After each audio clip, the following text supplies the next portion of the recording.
de prix et réglementation de concurrence sur import-export ont fait l'objet de débats généraux à la plénière. À la primature, le rendez-vous hebdomadaire de la Troïka stratégique a été respecté. Le Premier ministre a présidé la réunion qui a porté sur l'évolution du taux d'échange, des mesures pour contrer la tendance sur l'appréciation du franc congolais par rapport aux devises étrangères, la stabilité du prix sur le marché ont constitué le point du jour. Peu après, Matata Ponyo s'est rendu dans la province de la Tchopo, où il a inauguré 4 locomotives devant relier Kisangani à Ubundu. Plus que quelques jours, les services de l'État ne seront plus locataires. Les 7 immeubles du gouvernement situés sur la place royale sont en train de subir le coup de la modernité. Le Premier ministre Matata Ponyo Mapong a effectué une visite d'inspection, question de se rendre compte de l'état d'avancement des travaux de réhabilitation de ce bâtiment qui vont abriter dans un avenir proche les bureaux administratifs et quelques ministères. Valorisons les enseignantes et enseignants, améliorer leur statut professionnel, c'est le thème retenu pour cette année où le monde entier célèbre la Journée internationale de l'enseignant. Pour ce faire, le ministre de l'enseignement primaire, secondaire et initiation à la nouvelle citoyenneté a primé quelques enseignants qui se sont distingués par leurs prestations et ancienneté dans le secteur. Bien avant, Maker Mangufamba a fait la ronde des hôpitaux pour réconforter les enseignants malades. Et en prévision de la Journée internationale de l'arbre, le ministre de l'EPSIN et son collègue de l'environnement ont lancé l'opération de plantation d'arbres dans les écoles, une façon d'apprendre aux élèves à lutter contre le réchauffement climatique. Les enfants âgés de 6 à 59 mois sont les plus exposés à des maladies. Une campagne de vaccination contre la rougeole vient d'être lancée par le ministre provincial de la Santé. La BBC Afrique tient à faire jouir les Congolais de ces programmes. C'est ce qui justifie les échanges entre la délégation de cette chaîne avec le ministre des Médias, Lambert Mende Omalanga. Cette même délégation a conféré avec le directeur général à l'intérim de la radio-télévision nationale congolaise sur un partenariat dans la diffusion des émissions entre les deux chaînes. Le vice-premier ministre et ministre de l'Intérieur, Évariste Bochab, a rendu un dernier hommage aux éléments de la police nationale congolaise qui ont trouvé la mort dans les événements malheureux. Ces hommes en uniforme ont été honorés à titre posthume avant leur mise en terre. Dans le même registre, la République démocratique du Congo vient de perdre un de ses 2 fils, Arthur Zaïd Ngoma, ancien vice-président de la République. Il s'est éteint à Paris en France à l'âge de 69 ans. Voilà ce qui a fait l'essentiel de l'actualité de la semaine.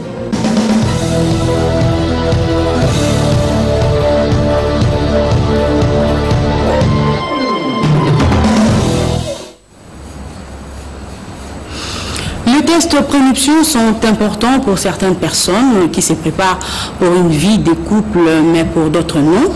Alors, ces tests sont-ils obligatoires? À quoi servent-ils? Les décryptages avec Constance Mananga. Des jeunes Congolais, particulièrement les fiancés, ont-ils accès à l'information avant de s'engager sur la voie du mariage? Est-ce que les engagements pour le mariage sont précédés par des examens prénuptiaux? Toutes ces interrogations émergent à la suite de la montée de l'ignorance des jeunes gens sur leur statut sérologique. De manière générale, dans la culture traditionnelle africaine, il semble qu'il n'y avait pas de la place pour pareil test. Jadis, dans notre société congolaise, les parents, des fois, étaient surpris d'avoir des enfants AS ou SS. Maintenant, là, l'Église étant le lieu qui conclut l'union entre un homme et une femme après qu'ils aient passé devant la famille et l'officier de l'état civil, ne peut plus dissoudre ce mariage. Voilà pourquoi l'Église est devenue prudente. Et vous avez déjà eu les résultats? Oui, déjà. Il n'y a pas de problème? Mais ils ont été assez satisfaisants. Donc, aucun d'entre nous deux, ni AS, on est tous à IP, elle n'est pas grosse et puis on n'est pas atteint du virus du sida. Et si vous étiez AS, allez-vous vous séparer?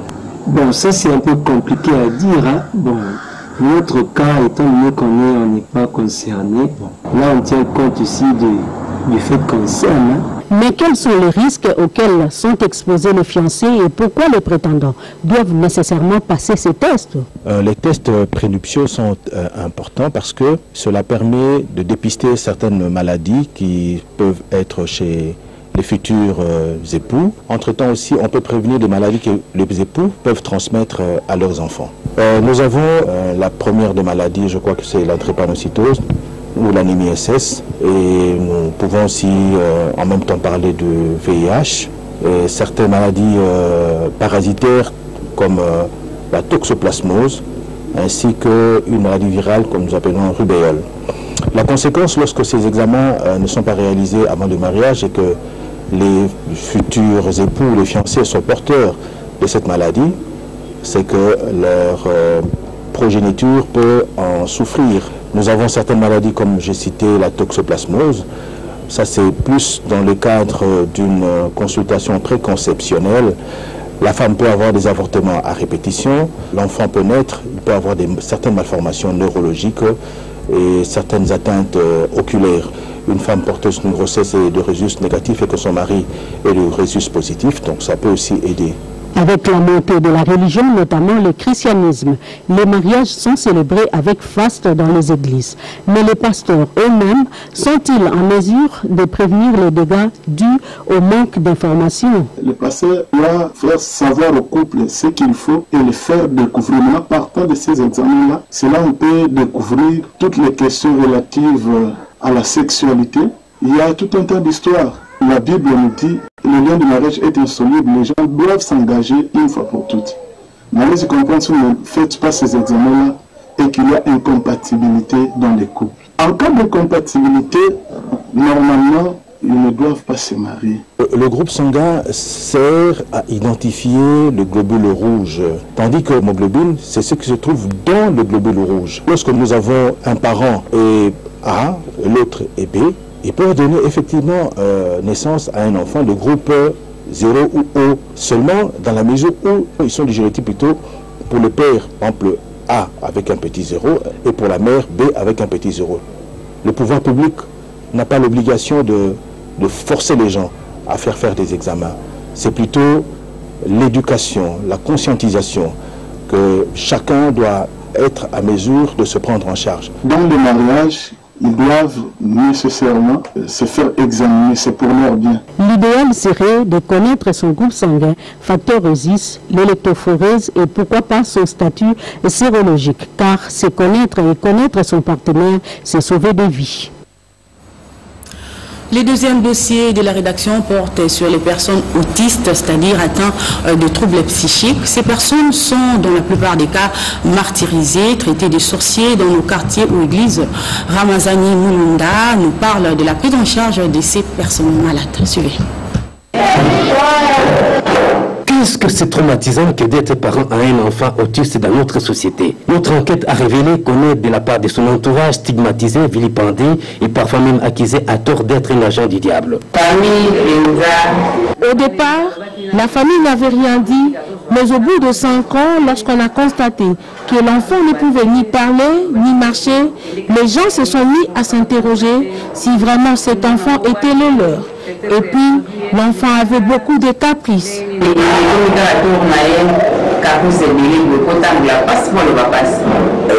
D'autres parents sont un peu traumatisés du fait qu'avec notre culture, l'interprétation culturelle, les autres qui parlent que non, que sont des enfants sorciers, les autres que c'est les parents qui ont sacrifié.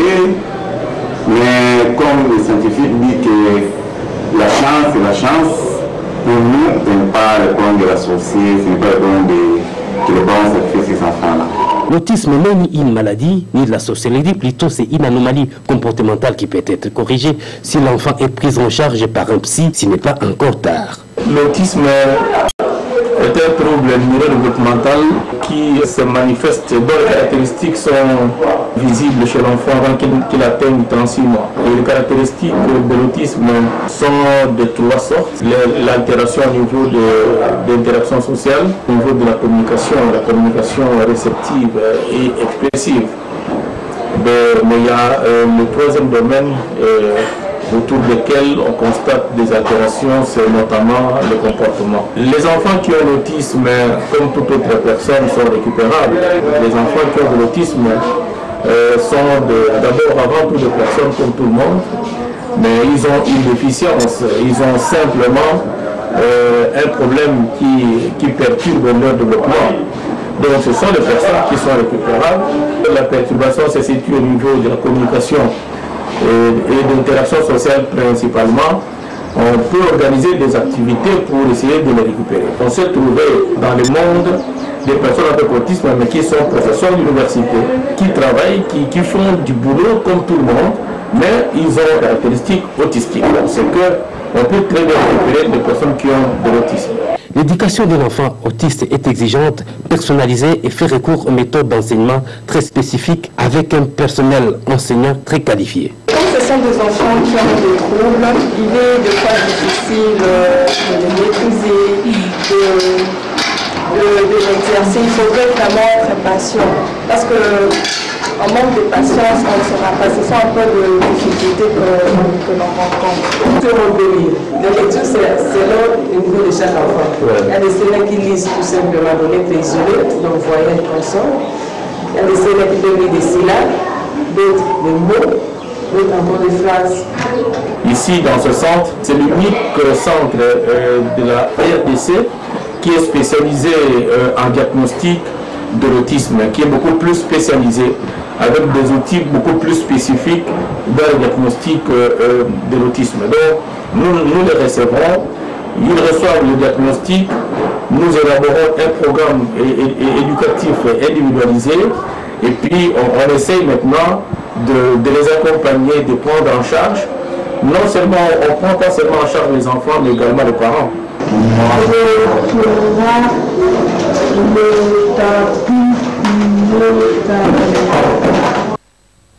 Merci Ramazani Moulanda pour ces dossiers politiques au PPRD. Le secrétaire général Henri Mouva poursuit sa campagne d'éveil et de conscience nationale. Objectif, mobiliser les Congolais en général à combattre tout groupe d'individus internes ou externes qui militent pour la déstabilisation de la République démocratique du Congo au Dinokaïma.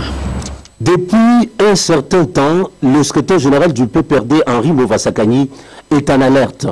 Il s'est lancé dans une campagne d'éveil de conscience collective, un exercice patriotique selon lui pour amener le peuple congolais à travers les militants de son parti, non seulement à prendre au sérieux le complot de déstabilisation dont est victime la République démocratique du Congo, mais aussi armer moralement les Congolais à durcir davantage la résistance contre les ennemis internes et externes de la République, pour démontrer aux militants que la thèse du complot de destruction méchante de la République démocratique du Congo est une réalité.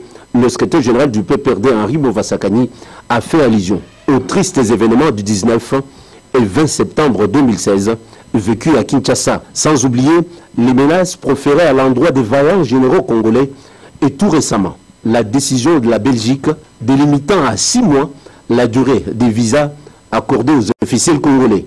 Pour le secrétaire général du PPRD, tout compte fait, la guerre actuelle imposée à la population congolaise a un nom, la stratégie du choc et du chaos. Les auteurs de cette stratégie, qui se recrutent parmi les pays occidentaux bien connus, ne visent qu'un seul objectif, créer des crises et des divisions, bref, le chaos généralisé sur les territoires nationaux, a souligné l'orateur. Il est donc impérieux à marteler Henri Mouva Sakani que les Congolais ouvrent l'œil, prennent conscience du danger devant eux et surtout agissent dans l'unité pour faire échec à toute tentative de déstabilisation de la République démocratique du Congo. Sinon, étouffer dans l'œuf la stratégie du choc et du chaos, une fabrique de fossoyeurs de la nation congolaise. Dans ces cafés politiques, le secrétaire général du PPRD, Henri Mouva Sakani, a aussi instruit les militants venus nombreux à relayer à la base les messages de la résistance afin que le peuple congolais soit toujours debout pour protéger son pays, héritage lui légué par ses ancêtres. Et puis, le président de la Ligue des jeunes de la Convention des Congolais unis, Jean-Thierry Mosenepo, a fait la restitution du dialogue à sa base. Il a également annoncé la reprise normale des travaux au sein du parti. Francine Antoumi, Sibijou et Kamba. Jean-Thierry Mosenepo Mototo, président de la Ligue des jeunes de la Convention des Congolais unis CCU, a réuni les présidents communaux de la ville-province de Kinshasa. C'était au collège Boboto dans la commune de la Gombe. Au menu, faire le point sur les dialogues et rassurer aux militants de la reprise normale des activités au sein de la Ligue des jeunes de la CCI comme le veut son initiateur, Lambert Mende Omalanga. De poursuivre sur l'élan d'implantation et de visibilité de notre regroupement politique, surtout en ce qui concerne les jeunes. Nous sommes maintenant en train de nous préparer pour reprendre ce bâton pèlerin afin de pouvoir redynamiser notre ligue, asseoir davantage dans d'autres espaces cette ligue pour permettre à ce que, par rapport aux enjeux qui pointent à l'horizon, que nous soyons dans la possibilité d'être en ordre de bataille. Nous allons arriver à bien implanter la Ligue des jeunes partout sur l'étendue de la République démocratique du Congo. Ce dernier a fait appel à tous les militants de son parti et à la population congolaise à l'amour de la patrie et à continuer à faire confiance en leur président, Joseph Kabila Kabange. Et on va terminer avec les activités du gouverneur de la Lomami qui a ouvert l'atelier COREF. Ouverture ce mercredi 5 octobre 2016 à Cabinda, chef-lieu de la province du Lomami, de l'atelier de vulgarisation des résolutions du Forum national sur le budget participatif. Et cette cérémonie officielle a été présidée par le gouverneur de province Patrice Kamanda Chibango Mouteba, aux côtés du président de l'Assemblée provinciale Patrick Balou-Balogi. C'était dans la salle de la procure du diocèse de Cabinda et en présence d'un chef de secteur, des représentants de la FEC et de la société civile locale. Dans ce mot, le coordonnateur interprovincial du comité d'orientation de la réforme des finances publiques a montré que le COREF Profit Congo a été mis en place par le gouvernement de la République pour évaluer le PFA, programme d'évaluation des finances publiques. Cette structure, a dit M.